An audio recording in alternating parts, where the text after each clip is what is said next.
Hello అండి. ఎలా ఉన్నారండి అందరూ? బాగున్నారండి? మీరంతా బాగుండాలని మనస్ఫూర్తిగా దేవుడిని కోరుకుంటున్నానండి. ఈరోజైతే సండే స్పెషల్‌గా మరి నేనైతే ఇలా చికెన్‌తో కాదండి, చికెన్ లివర్స్ ఉంటాయి కదా! వాటితోనైతే నేను ఫ్రై చేశానండి. మొత్తం అంతా అదే. ఇది ఎలా చేశానో, ఏంటో, ఏమేసానో, ఏమేం కావాలో అవన్నీ నేను చూపిస్తానండి మీకు. ఇది అయితే చాలా బాగా కుదిరిందండి. నేను కూడా ఎప్పుడూ నేను చికెన్ ఫ్రై చేయడమే గానీ, లివర్ ఫ్రై అనేది నేనెప్పుడూ చేయలేదండి. కానీ నేను నా అంతట నేనే చేశాను. నేను మామూలు చికెన్ ఎలా ఫ్రై చేసుకుంటామో, దీన్ని కూడా అలాగే చేశాను. నేనైతే ఇది వీడియో తీయాలని అనుకోలేదండి. మా మరదలేమో 2 లివర్లు ఎక్స్ట్రా వదిన అంది. ఇక అందుకని నాకు వీడియో గుర్తొచ్చింది. వీడియో కూడా తీసి పెడితే బాగుంటుంది కదా! చికెన్ కూరలో, చేపల కూరలో పెడుతున్నాను. ఎప్పుడూ ఇది పెట్టలేదు. మరలా ఇలాంటివి మనకి ఎప్పుడు వస్తాయో ఏంటో చూపించడం కుదరదనేసి నేనైతే ఈ లివర్ ఫ్రై అయితే వీడియో అయితే తీసుకున్నానండి. మధ్యలోనే మొదలుపెట్టాను. అంటే బాణలి పెట్టుకున్నాను, నూనె పోసేసాను, అందులో చిల్లీస్ వేసేసానండి. ఆ తర్వాత లివర్లు కూడా వేసేసానండి. అప్పుడు అందండి మా మరదలు, 2 లివర్లు ఎక్స్ట్రా వదినా నాకు అని.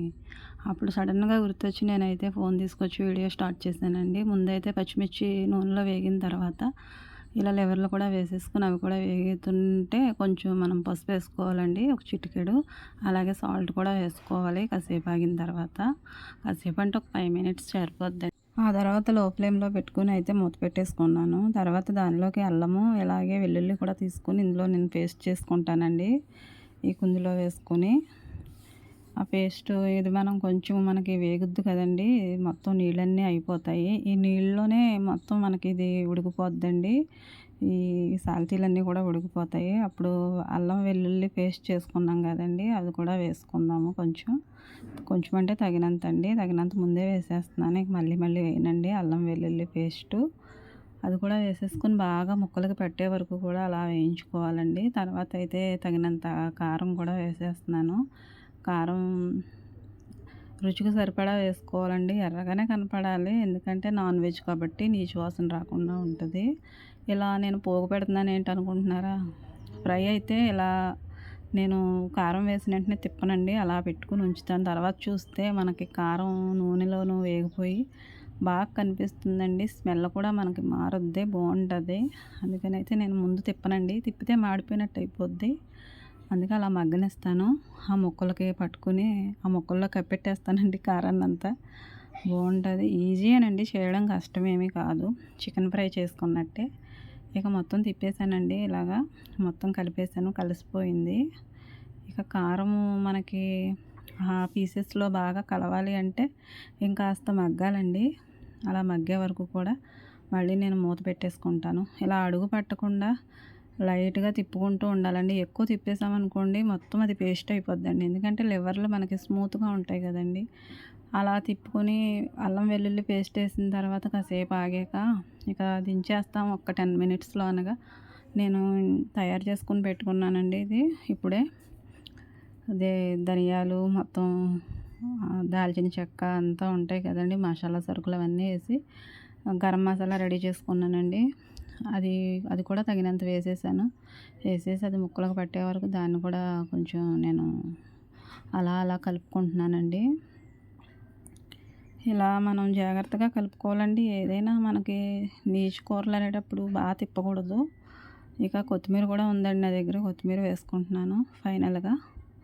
కొత్తిమీర వేసుకుంటే మనకి నాన్ వెజ్లో మరింత టేస్ట్ వస్తుంది. నా దగ్గర లేకపోతే మానేస్తాను కదండి, ఉంటే మాత్రం వేస్తాను. ఇక ఇది కూడా కొత్తిమీర వేసిన వెంటనే కట్టేయకుండా స్టవ్, ఎందుకంటే మసాలా కూడా వేసాను కదండి, మసాలా వేసిన వెంటనే కొత్తిమీర వేసేసాను. అప్పుడు ఆ ఫ్లేవర్ మనకి మసాలాతో పాటు కొత్తిమీర ఫ్లేవర్ కూడా బాగా ముక్కలకు పట్టుకుంటుందండి. అలా ఒక 10 మినిట్స్ అయితే ఉంచాను. అదిగోండి బాగా మగ్గిపోయింది. కొత్తిమీర కూడా ఆ కలర్ అయితే చేంజ్ అయిపోయింది చూడండి. ఇక అడుగు కూడా పట్టలేదండి, ఎందుకంటే లో ఫ్లేమ్లో మనం వేయించుకున్నాం కాబట్టి. మనం హై ఫ్లేమ్లో పెట్టి వేయించేస్తే చేదొచ్చేస్తుందండి వేపుడు. ఏ ఫ్రై అయినా కానివ్వండి, హై ఫ్లేమ్లో పెట్టకూడదు, లో ఫ్లేమ్లో పెట్టుకుని వేయించుకోవాలి. ఇలా అయితే రెడీ అయిపోయిందండి. మరి ఏంటండి లివర్ ఫ్రై. లివర్ ఫ్రై అయితే నేను ఎప్పుడూ చేయలేదు. కొత్తగా చేశానండి. ట్రై అయితే చేయలేదండి. నాకు ఎలా వచ్చో అలా చేశాను.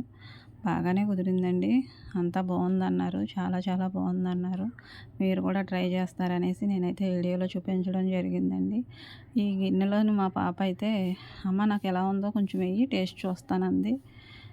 తినే ముందైతే వీళ్ళు ప్రేయర్ చేసుకుంటారండి. ఏది తిన్నా సరే చేసుకుని స్టార్ట్ చేసిందండి. మరి ఎలా ఉంటుందో చెప్పుద్దంట. వీళ్ళు చిన్నపిల్లలు ఇలా ఫ్రైలు మనకి చికెన్ ఫ్రై అలాంటివి తింటారు కానండి, ఇలా మనకి లివర్ ఫ్రై ఎలా తింటారో లేదో మరి తెలియదండి. నేను ఎప్పుడూ చేయలేదు. ఎలా ఉందమ్మా అంటే బాగానే ఉందని చెప్పిందండి. కానీ చిన్నపిల్లలైతే ఇది మరి తింటారో తినరో తెలియదు కానండి, పెద్దవాళ్ళు అయితే బాగా మగవాళ్ళు తింటారు.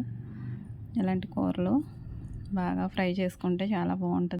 ఈ ఫ్రై అయితే నేను పప్పుచారులో నంచుకోవడానికి చేశానండి. మరి ఇది ఎలా చేశానో ఏంటో మీకు నచ్చితే ఒక లైక్ చేయండి. అలాగే నా ఛానల్ని సపోర్ట్ చేయండి. సబ్స్క్రైబ్స్ అయితే చాలా తక్కువ ఉన్నాయండి. Please support me. Thanks for watching. Comment చేయడం మర్చిపోకండి.